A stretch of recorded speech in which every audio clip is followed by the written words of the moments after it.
Good day everyone. So for today's video, mag-repat tayo ng peace lily. Dahil medyo parang malungkot na ang peace lily. So I think kailangan kong i-change. I-repat para mabago ang kanyang tubo. So gagamit ako ng potting soil at saka yung black earth na yan. Combine ko lang tong dalawa na to. So para maging ito yung black earth, ito yung potting soil mix.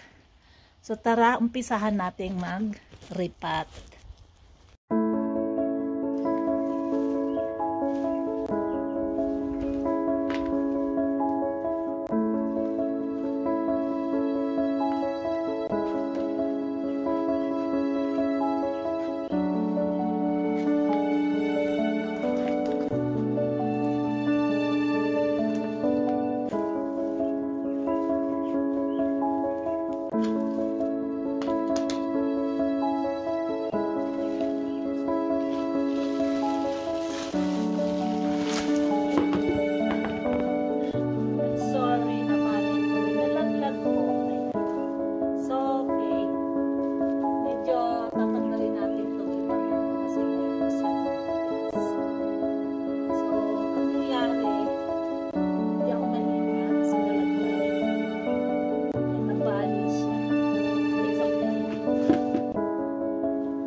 ginawa ko siyang dalawang paso.